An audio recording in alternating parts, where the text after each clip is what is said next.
It's time for another How to Beat the Banks weekly fast fact.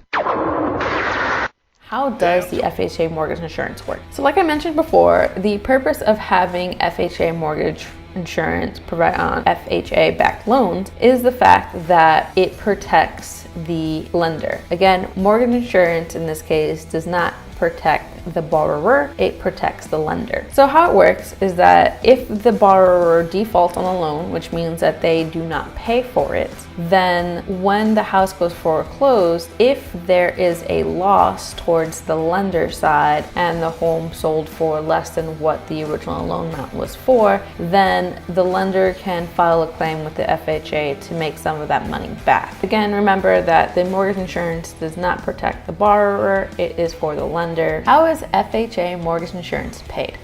Well, there's actually two types of FHA mortgage insurance. So let's cover the first type. The first type is the upfront mortgage insurance premium, otherwise known as the UFMIP, is a one-time payment made at the closing of the home. Now the UFMIP can be paid in cash or it could be included in the finance charges. Generally, the UFMIP is required in almost all FHA backed loans. However, there are some exceptions. Please see your loan mortgage originator for additional clarifications for your specific circumstances. Essentially, just note that if you are financing your UFMIP, then you are also paying for it with interest because it is rolled into your entirety of the loan. It's also important to note that the UFMIP is not refundable, even if you sell the house or pay off the loan. So how is the UFMIP calculated? Well, there's a couple of factors that are tied to how much this initial premium is going to be. The first is, what's your total loan amount? The second is, how long of a term is that loan? And the third one is, what is your loan to value ratio, otherwise known as LTV. So the LTV ratio broken down is your loan divided by the appraised value of the house. The higher the loan to value,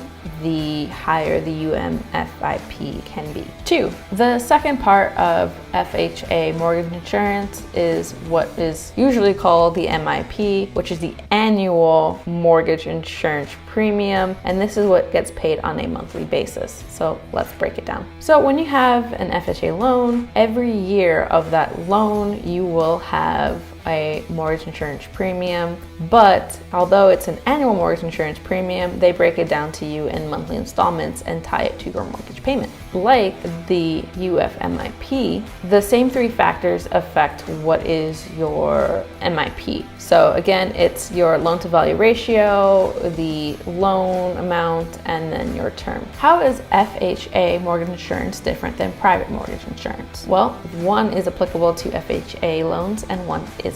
FHA mortgage insurance is applicable to loans that are from FHA. Private mortgage insurance is usually tied to conventional loans, which if you need to know more information about PMI, check out this video. Also, there's a difference in the removal across the two. In FHA loans, if you paid for your house with a down payment of less than 10%, after 2013, you will actually have to have your MIP for the entirety of the loan. Unlike PMI, which automatically gets removed once you have 22% of equity in the house. That is not the case for FHA. Another difference is that if you did pay more than 10% as a down payment for an FHA loan, then your MIP will be at least mandatory in most cases for a minimum of 11 years out of your mortgage term. And again, it can vary dependent on the particular terms, so make sure you talk to your lender about that. All right, so that's the general basics in regards to an FHA mortgage insurance. If you have